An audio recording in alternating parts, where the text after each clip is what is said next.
For the next hundreds of years, this is the world we have. Yeah. And in that world, this bittersweetness and this existential longing, I believe, is one of our great superpowers.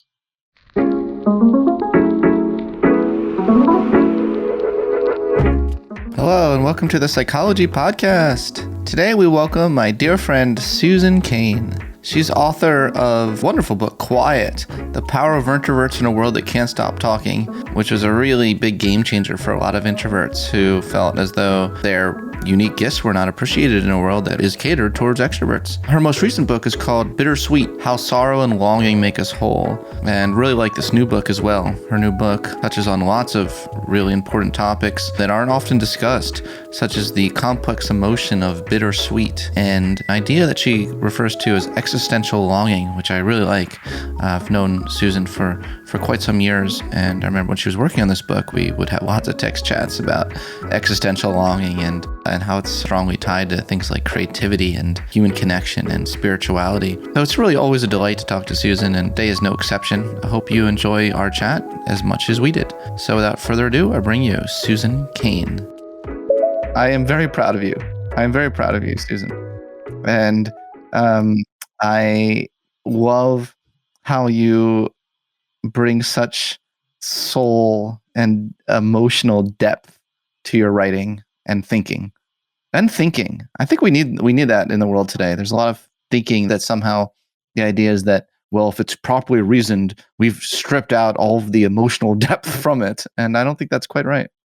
I agree. That's actually such an interesting idea, because I do think, even from an intellectual point of view, we now understand that the emotions are just as important, if not more so, than our ability to reason. And yet, in the way that academic ideas get discussed, there is still a feeling of the cognitive thought process being above the heart and soul, and maybe a suspicion that the heart and soul is based on flimsy intuition and not on hard evidence, let's say. Yeah, but you show these things can be integrated, and sometimes you just have to show people a better way. Okay, so this new book, Bittersweetness, is such a complex emotion, isn't it? It's not just like a palette of colors where you're only just combining two and then out pops something. I feel like the bittersweetness combines like thousands. Yeah, it's like all of them. Combines them all. Oh my gosh, all not even thousands, but all of them. Which I guess would then say that we end up with brown, right? Like a big muddy brown, but I don't think that is where we end up. Is that true that if you combine all the colors, brown is what comes out? I think so. I'm no visual artist, but I think that I didn't know that. True. Or maybe black. I don't know. Well, black seems somehow appropriate for bittersweetness, but in a way that I feel like you're arguing that the black that comes out is actually beautiful. Like, you're not saying like it's not black, but you're saying it's beautiful. It's like like when you look at it, you're like, wow, there's so much here that can be fodder for so much of the goodness of humanity. Yeah, I am saying that. I'm saying that bittersweetness is one of the great gateways that we have to creativity, to connection, to love. And and that we're living in a culture that tells us not to talk about these things so much. And that is to our great detriment. That's like not using one of the great powers that we have. And maybe we should define what bittersweetness is for people who are listening and haven't read the book yet. I don't know. Sure. Well, I feel like that's no fun. Oh, okay. We'll do it. Let's do it your way, SPK. Let's be poetic about it. If you've ever wondered why you like sad music, if others have ever called you an old soul, if you find comfort or inspiration in a rainy day, if you react intensely to music, art, nature, and beauty, if you've ever wondered why creativity seems to be associated with sorrow, longing, and transcendence, then you know what the definition of bittersweetness is. I love it. I love it. I love it. I don't know. Are people, I hope to people, that was, I don't know. I tried something new there, but do you want to define precisely what it is? It's so funny. We just reversed roles. Wait a minute. What just happened? You're like, Scott, shouldn't I give the scientific definition? And I was like, whoa, Susan, let me be poetic. Let me. Yeah, and I will say, speaking of the scientific definition, that some of those questions that SBK just read to you come from a quiz that he and the great psychologist David Yaden and I worked on together. It's in a very preliminary form, and it's at the start of the Bittersweet book, and it helps you kind of assess where you are, or on this bittersweet spectrum, how likely you are to find yourself in states of bittersweetness, which I would define as being the recognition that joy and sorrow and light and dark, bitter and sweet, are forever paired, a kind of acute awareness of passing time. And then also with all of that, a curiously piercing joy at the beauty of the world, which when we're in those states of bittersweetness, we feel very intensely. Yeah. And the music is such a great example of this. Some of my favorite cello sonatas are in E minor. For some reason, E minor just strikes the core of my soul, strikes to the core of my soul. I love E minor. And it's a sad, ostensibly sad, yet joyful key. It's hard to describe. Yeah. And did you always wonder about it? I mean, Yes. It's actually because of that experience that I started going down this path in the first place. Like at first I wasn't thinking, no, not E minor, but minor key music in general for me. Like I didn't at first know I was going to be writing a book about a bittersweet construct. All I really wanted to do was answer the question of why it was that minor key music elicited the reactions in me and in many other people that it does. And it's a reaction that philosophers sometimes call the paradox of tragedy. Like, why is it that something that is ostensibly tragic or sorrowful, or is a minor key, like dissonant and unresolved, why is it that those states would elicit in us feelings of joy and uplift and communion and transcendence? That's what I was trying to figure out. Like I saw it happening in music. So at first I was just answering that narrow question, but it became a much bigger project of how all these states are connected. Who uses the phrase happy melancholy to describe those states? I saw that in quotes in your book, but who calls it that? You're the one. You're the one. That's you. Yeah. So that actually started, it was years ago. Gretchen Rubin, who has the Happiness Project book and blog and so on, she asked me in her blog I can't remember exactly what the question was, but it was something like, what is your favorite form of happiness, or something like that. And again, this was long before I'd written this book. And I said, it's the state that I would call the happiness of melancholy, which I've just for so long been intrigued by. And I might have actually called this book The Happiness of Melancholy, except I was told by, agents and publishers and people who cared about the success of the book that the very word melancholy would drive people away. And so I couldn't use it. I use it in the book, but I couldn't use it as the title. Well, melancholy all by itself. Yeah, go on. No. You go ahead, and then I want to talk about melancholy and psychology. But what were you going to say? Oh, that's what I want to talk about. Well, that's precisely what I want to talk about, because that's been linked to depression. And just melancholy, not happy melancholy, but just straight out melancholy has been correlated with depression. Yeah. And this is the thing. I mean, if you look in mainstream psychology, there is not really any you could call it a correlation effectively. There's no distinction made between the state of melancholy that artists and writers have been talking about for thousands of years, versus depression.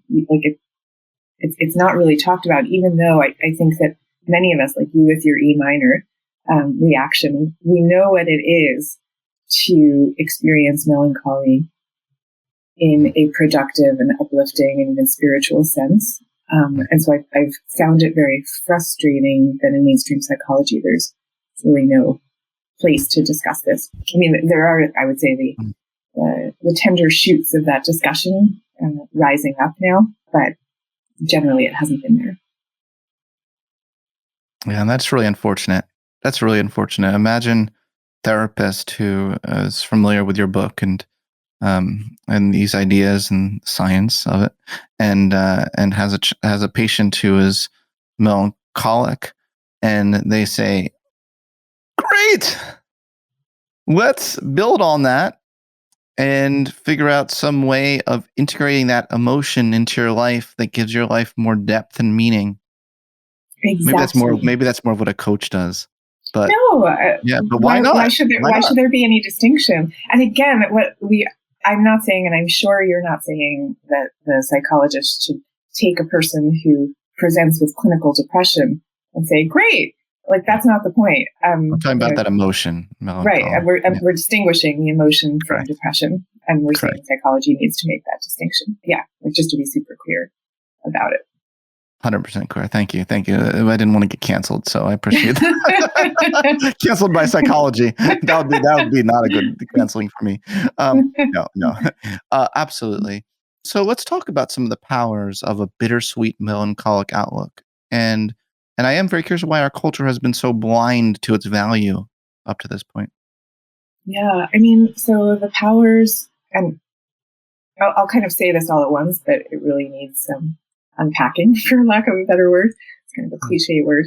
But the powers really do have to do with creativity for reasons that we can talk about, not in the conventional sense in which people equate, sometimes I think falsely equate depression and creativity. That's not what I mean.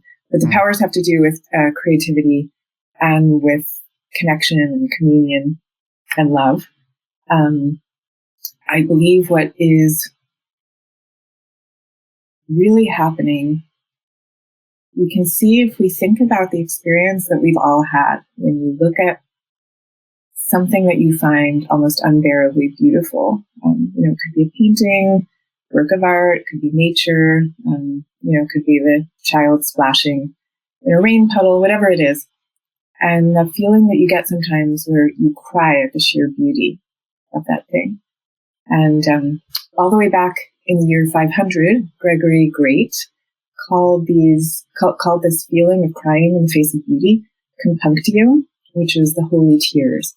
And he described it as a kind of bittersweetness, and it's what you're crying at is the gap between the world that we long for. Like, that beauty represents the perfect and beautiful world, which all humans at their soul feel that they've been banished from. It represents the gap between that world that we're still longing for, that Eden that we can't stop speaking of, and the world that we live in today. And that maybe what I've said so far accounts only for the tears part and not the holy part of that phrase, holy tears. But what makes it holy is, and you can use that word literally or metaphorically, what makes it holy is the glimpsing that better world for that moment. It makes us reach for it and do everything we can to bridge, to narrow the gap between that world and the one that we're in. So it's the heart of our creative impulse. It's like the word longing, literally, its etymology means to grow longer, to reach for something. You're reaching for Eden. And that's why we create in the first place. And it's also the fact that we are all in this state of exile from Eden. We're all in that state together. That gives us a kind of communion, because we all know it. We all know what it means. And it's the deepest part of ourselves. Wow. It's quite a statement. I need to process everything you just said, because it's really quite profound, and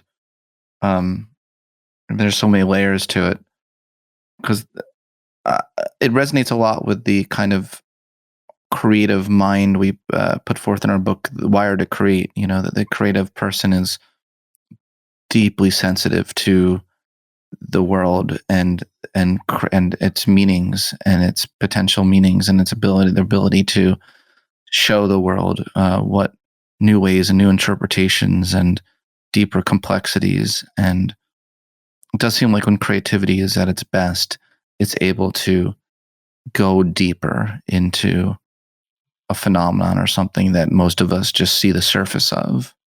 Yeah. Does seem like that's the case. It does seem like that's the case. Yeah, in your TED Talk, you said a comment, something along the lines of like, and that's why we exalt or give such special status to musicians and artists. And that statement actually hit me different. Was there? There's a new phrase that the kids are saying these days that hit me, right? Or something. It's like, I don't know. I forget what the phrase is, but people were saying that on my Twitter timeline recently, and I had to Google it. Like, oh, hit me. Okay. Emotionally kind of hits you in a different way. Yeah. Because I've long wondered, like, why do we exalt artists and musicians? Why do we put them on a pedestal above like doctors? And that used to bother me. It used to be like, I feel like doctors should they should be the ones we kind of put on like healthcare professionals. Like should have the most status and money in our society. But there's something that if you can, it's a beautiful gift to the world if you have that capacity and drive to. Not everyone has that drive to create, you know. Yeah. And it's that the reason we exalt them is that they're bringing us a taste of Eden. That's really what they're doing. And we want those tastes. I mean, we would like to live there all the time. Talking about psychology for a second, mainstream psychology. I kind of knew in advance that I believe there was this distinction between melancholy and depression that the field of psychology wasn't talking about.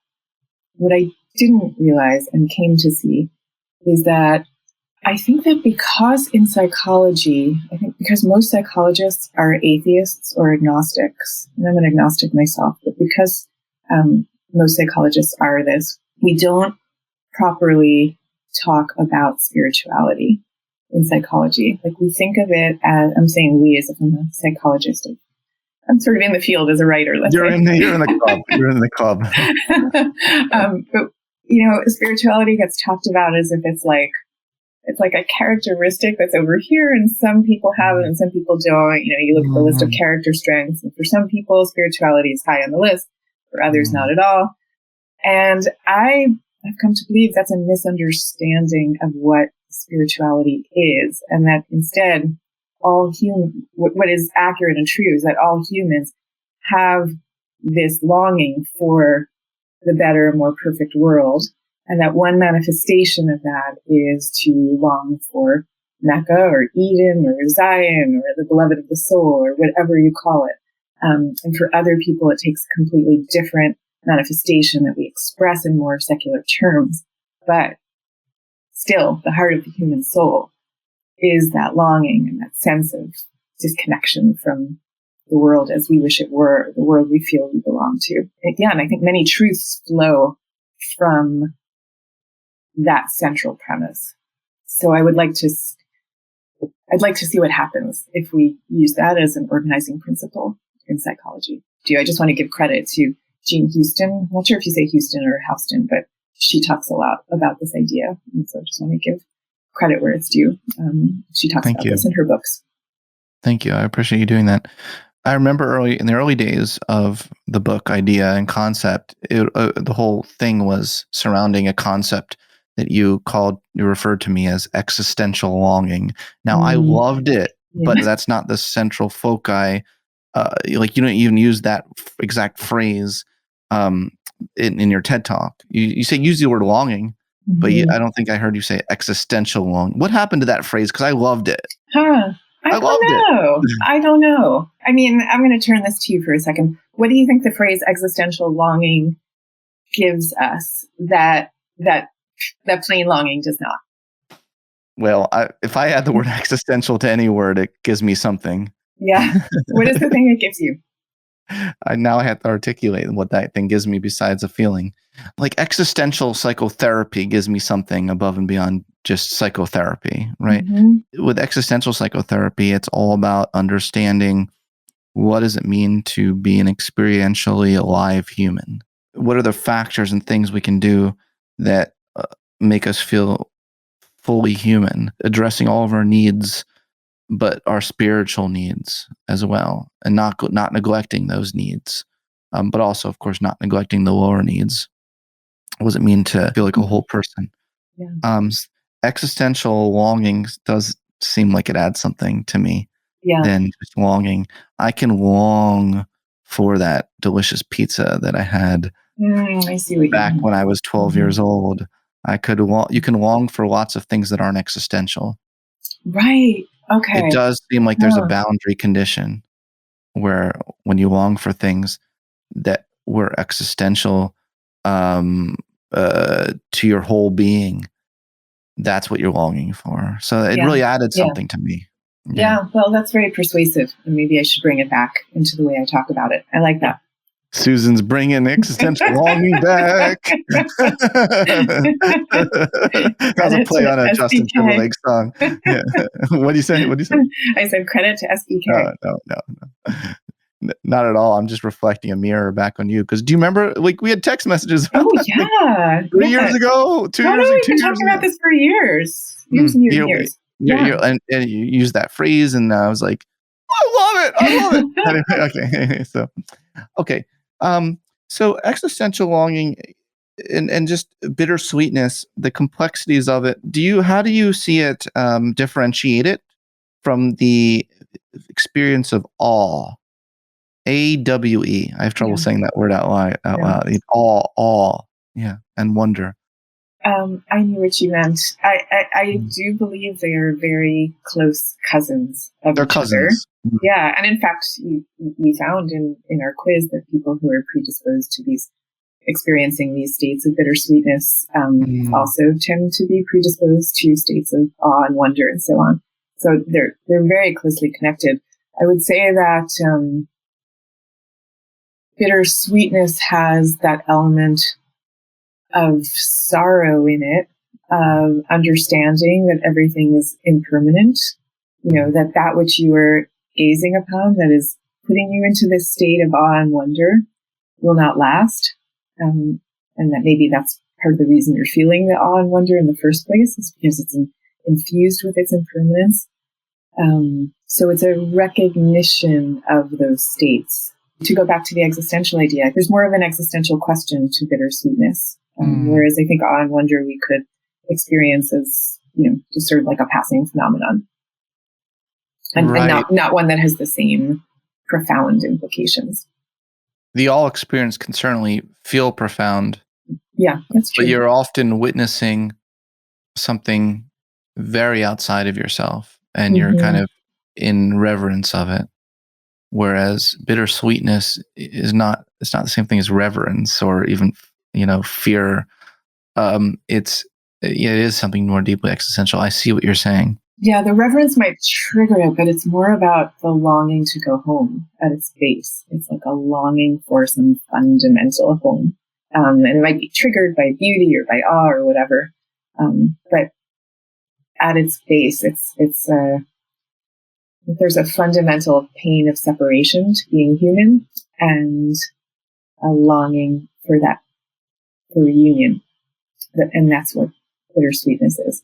When we feel something bittersweet, do we always actually want to return to the thing? Because it seems to me like we can have the bittersweet feeling and yet also cognitively not want to return back. For instance, when I visit like my old high school, or I visit like the high school is probably a bad example because there's not any longing there at all. But let me think of a better example. When I go back to England, let's actually have a proper example. When I go to England and I visit my Cambridge, like where I had my grad school days, there were some of the most wonderful moments in my life, and I feel this kind of bittersweet feeling when I visit it again, and it kind of activates some of those same emotions and feelings. But I don't actually want to. Some things are best when they're only experienced once or twice. Yes. Sometimes when you try to go back a third time, you're like, no, it wasn't meant. Like it's not the same thing, And so, totally. Yeah, do you know what I'm saying? So, I know exactly. Yeah, no, and I don't mean it in the literal sense. Like I don't mean, you literally like want to repeat the past over and over again. I'm not talking about, okay, like there's this one quote, I have it in the book. I read this, I just kind of could not believe that someone had actually managed to articulate the following feeling. Let me see if I can find it. It's in a novel by a guy named Mark Merlis. And he is describing the feeling, we've all experienced this, when you meet somebody like erotically irresistible. And he's saying that when you look at that person who you find so irresistible, maybe I'll quote him, and this is from a gay novel, so it's written by a man speaking about another man, just to put it all in context. He's saying, do you know how sometimes you see a man and you're not sure if you want to get in his pants or if you want to cry? Not because you can't have him, maybe you can, but you see right away something in him beyond having. You can't screw your way into it any more than you can get at the golden eggs by slitting the goose. So you want to cry, not like a child, but like an exile who is reminded of his homeland. And that's what character A saw when he first beheld character B, as if he were getting a glimpse of that other place we were meant to be, the shore from which we were deported before we were born. So that's what I'm talking about. That's beautiful, but I really need to wrap my head around it more than that. Okay. Okay. Because, well, what is it that you are longing for there? Specifically, I can relate to the feeling of seeing someone so beautiful for me, because I have my own quirky tastes. Maybe my friends will be like, "Bro, really her?" And I'm like, "No, trust me, her." But someone so beautiful to me, I can relate to that feeling of feeling like, yeah, like I don't know about crying, but like no matter what I do in the mortal world, it'll not be enough union with that person. Just like they use the word screwing, but making love. No matter how much making love, I'd be doing with that person, I still like nothing like it still there not be a full completeness, because that person is such perfection in my eyes. Now, so there's kind of I think I kind of get it, but what is the longing there? Can you articulate it? Yeah, it's like in that moment, the person represents something beyond that which is attainable in this world. And I guess I'm saying that is a fundamental part of our being, that a full union is not attainable in this world, but the act of longing for it brings us ever closer, kind of like an asymptote. And it expresses itself through acts of creativity and through acts of love. Yeah. I do tend to be utopic. I tend to think along those lines, even in my own theory of whole love that I propose in my book Transcend. What does it look like when all these things are integrated with a partner, and what does whole love look like? And I don't know if it's obtainable. It's probably not attainable, but the idea is that there is some sort of ideal that we are deeply longing for. Is this kind of what you're saying? Yeah, I mean, yes, I would say so. I actually think it's useful in our real life love relationships to understand these dynamics and to accept that the person who we're with and the person who we love is not going to deliver us back to Eden, and that what often happens in the course of a typical love relationship is that at the very beginning of it, when you're first uniting, you actually feel for some moment in time or moments in time that together you've achieved this thing that the human soul longs for.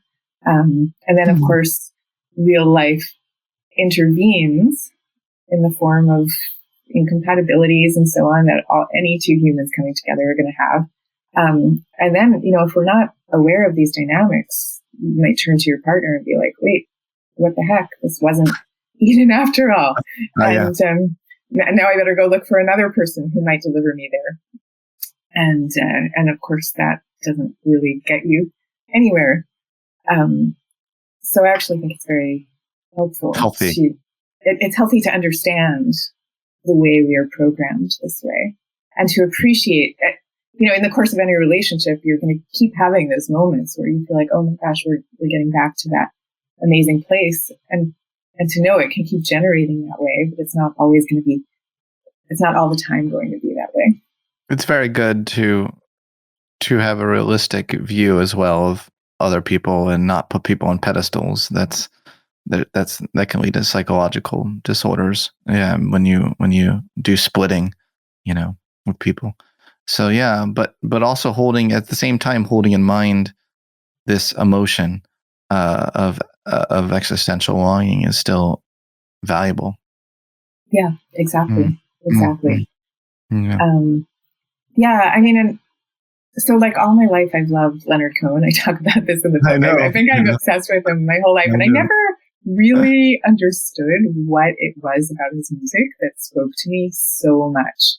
And then it was after he died, I started reading about him and I heard interviews with his son and so on. And he his music came out of this idea. It was based on the Kabbalah, the mystical side of Judaism. And the idea, the metaphor of the Kabbalah is that all of creation once was a divine unity and then it shattered. And so now we're living in a kind of broken world where the shards of the divine are scattered all around us. They're like strewn around us, and our job is to pick them up wherever we might happen to see one. And so all of his music that I was reacting to all those years was about this idea of beautiful brokenness. The fact that everything is simultaneously broken and beautiful. And also like the way his son talks about his music, he says that like he had this perception that this was reality, but then he would create these songs whose purpose was to be a kind of transcendence delivery machine. Like he said, the way cigarettes deliver nicotine to you, his songs were for the purpose of delivering transcendence through this medium. And that's what creativity can be at its best. I think that's what we're often doing when we perform a creative act. I agree. I have often felt not completely at home with being a scientist because I like writing, and I like writing being a vehicle to inspire and to have people experience the feeling of transcendence. I actually want people to read my books and feel transcendence when they read my books. Mm-hmm. That's a different kind of longing than a lot of scientists have. Yeah. Pure scientists, right? No, I understand that. Being able to integrate those sides of me, which I feel like I did in my book Transcend, I feel like it gave me an opportunity to really be, unabashed in saying, hey, I like transcendence. That's the title of the book. Yeah. And also saying, hey, let's look at the science and see what it says about how we can have more transcendence. That was a really nice way for me to finally find a sneaky way of integrating it all, But I don't think it's sneaky. I think it was very on its face. That's what you were doing. And doesn't it? It seems to me that science and specifically psychology has more appetite for that or more license for that than it used to. Do you agree with that?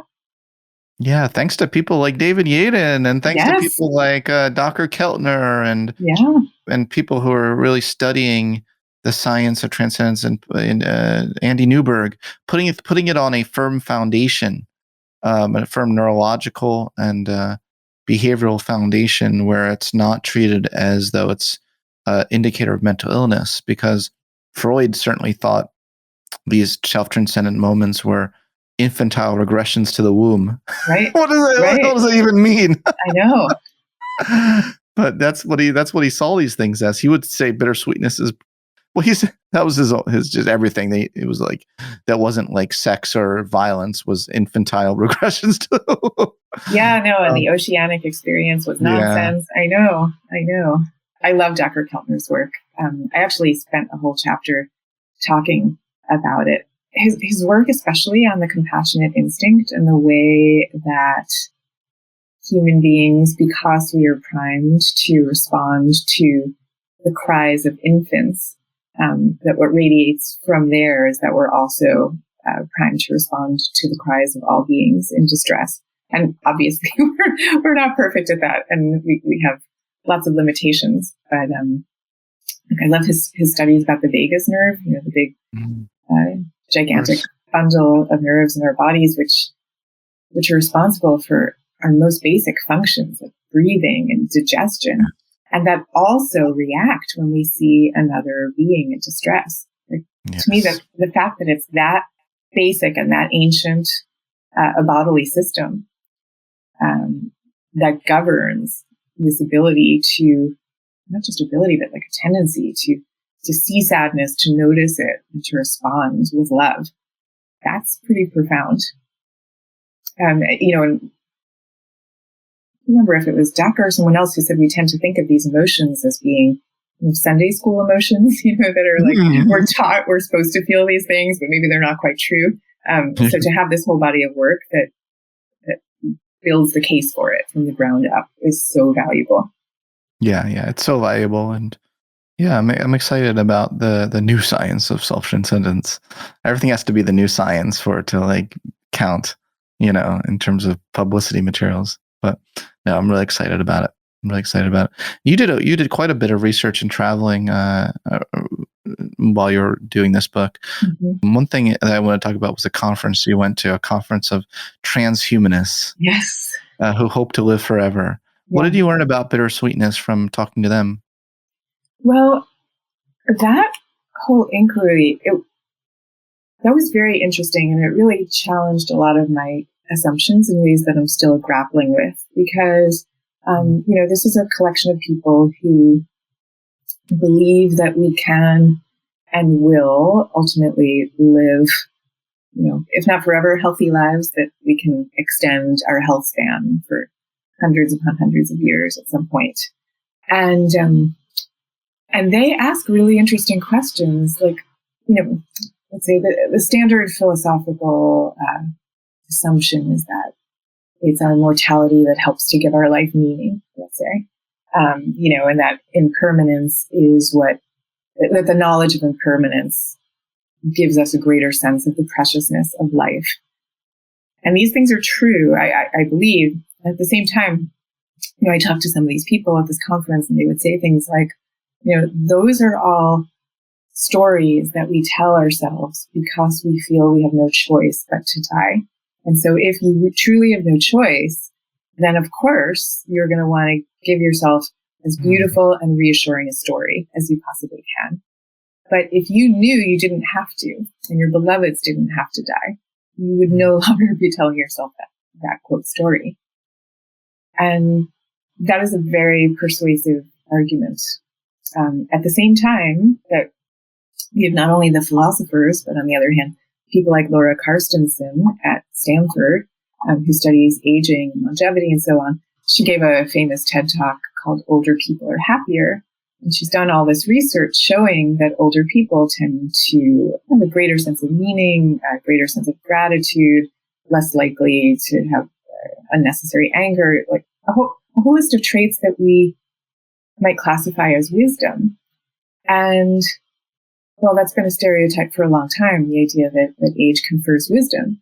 But what Carstensen found is that it's not age per se that gives wisdom. It's having an intense sense of life's fragility that gives it. And so she found that young people who, for whatever life circumstance, had been primed to realize how fragile life is, that those young people had the same sense of wisdom that the older people did. Wow. Yeah. And I think that does get to a very profound truth that we all sense. It's like the reason we love cherry blossoms the way we do. Like, why do we have festivals in their honor? Like, it's not only that they're beautiful, it's that they don't live very long. They're a symbol of fragility. Wow. What kind of tree lives the longest? I don't know. I guess redwoods live for hundreds of years, don't they? And we love them too. We love them in a different way. Or in all of them. Yeah, in a different way. We love them differently. Yeah. But they don't live forever. Hundreds of years is a blip. So, but I do think there's something about their strength and solidity that is very, very comforting and magisterial. I mean, so I'm not saying fragility and bittersweetness is the only type of beauty and power. I'm just saying it's like one type that we tend not to pay attention to.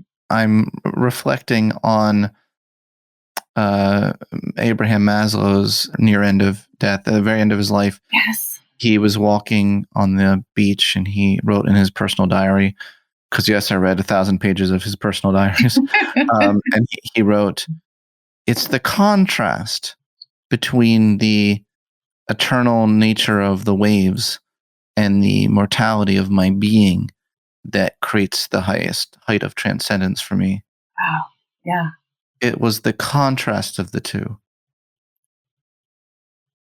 I don't know how I'm linking this to what you're saying, but it's completely linked. I get it. Yeah. Yeah. And he also said, right, that it was in the final months of his life after he had it was a heart attack. He already had a big heart attack. Yeah. Yeah. That he experienced the greatest sense of transcendence and meaning. Isn't that right? 100%. 100% correct. Yeah. He wrote that he realized it wasn't the peak experience that was the greatest beauty and transcendence in life. It was what he called the plateau experience, which is being able to see the miraculous in the everyday. Right. He said that was more transcendent to him than the peaks that he had been chasing his whole life, and which so many people seek, and which he had written about so much in his life. So a lot of people are not aware of the plateau experience. Mm-hmm. Now, is that the best naming for it from a publicity point of view? No. It's the wrong name. I think you should rename it. Yeah, it's the existential longing experience. Yeah, it is. And it's a kind of contrast experience too. Yeah. But yeah, contending with a transhumanist or immortalist or whatever word one uses, contending with that argument, it's very, very interesting. Like one of the people who I met with, a guy named Keith Comito, who I really respect, such a good guy, who's doing all this work to extend our health spans. He did a thought experiment with me where he said, okay, would you want to die tomorrow? Like, no, I wouldn't. Okay. Would you want to die next week? No. Would you want to die, 10 years from now? No. Well, what about the day after that? Or the day after that? Or the day after that? And you start to realize as you do this thought experiment that it's hard to envision the day that you would ever, if you could, like push the button and say, now it's time to go. And that, it's very hard to answer that question. Yeah, so true. I guess the best answer that I've come up with to that is like, God bless the transhumanists for working on all this stuff.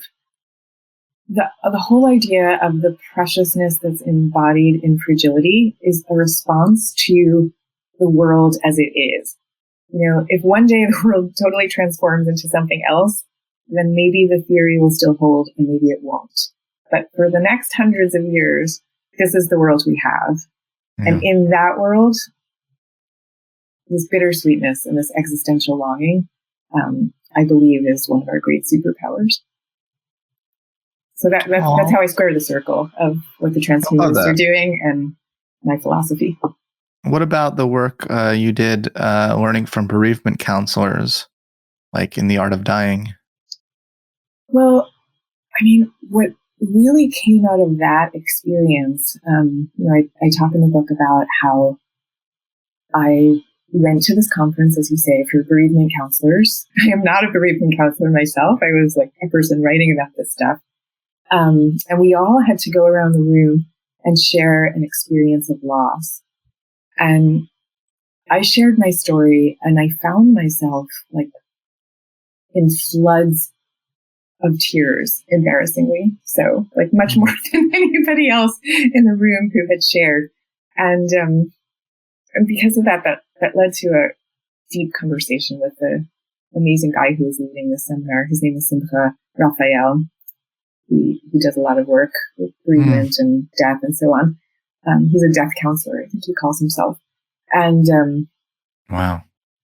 And he kind of diagnosed me, for lack of a better word, as suffering from a kind of inherited grief that I inherited through the generations of trauma of my family that had come before me. And you and I talked about this, actually. Like that sent me down a whole pathway of looking at the research on inherited grief and whether it's whether it's transmitted only culturally and familially, or whether it's also transmitted epigenetically. And I tend to think it's all three. And the epigenetic evidence, it's early, but it's really pretty fascinating. The various studies that have been done by people like Rachel Yehuda, who have looked at the transmission, epigenetic transmission of children of Holocaust survivors. She's also looking now at grandchildren too.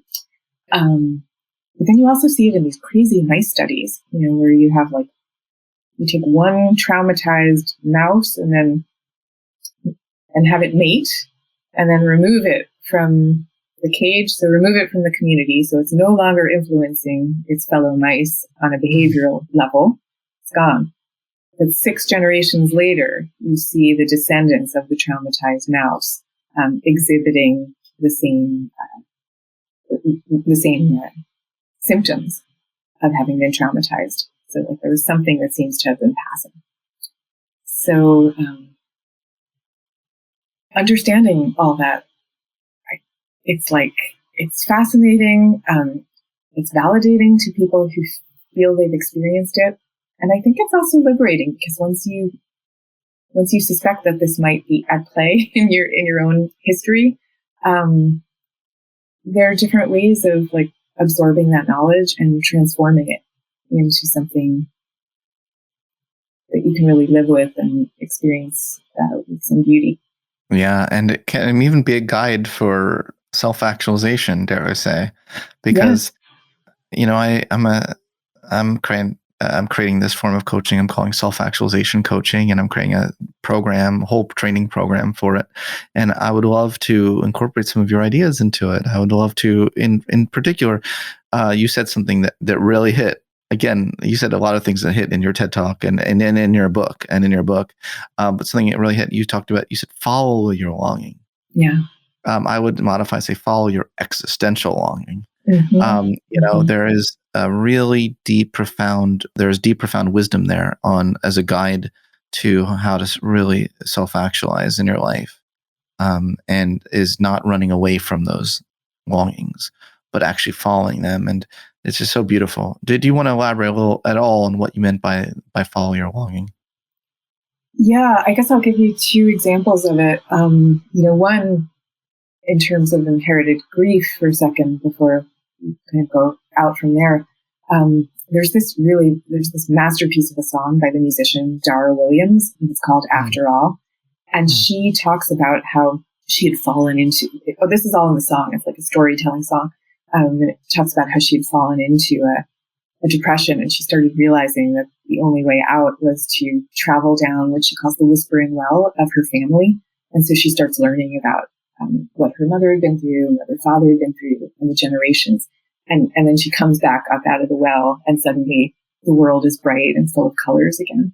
And she does this all really beautifully, but it is a way of showing how not turning away from these things, but instead diving into them with full knowledge of what they are can rescue us and can also transform them into. She said it worked me over like a work of art. That's the line in the song. That process had worked her over like a work of art.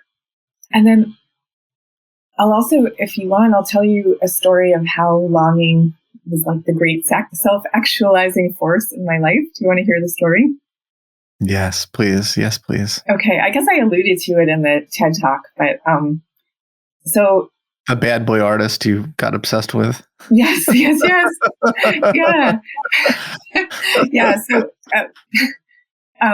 I guess we're coming to the end, so I'll try to give you a shortened version. But, I had wanted to be a writer since I was 4. I had totally forgotten about that and became a corporate lawyer and practiced law for almost a decade. Got really ambitious about it, wanted to make partner until the day came that basically I found out I wasn't making partner. And I left the firm like that very day, and also at the same time left a relationship that had always felt wrong. It was a 7-year relationship. So I'm suddenly in my early 30s and I'm floating around with no career and no love, and I don't have a place to live.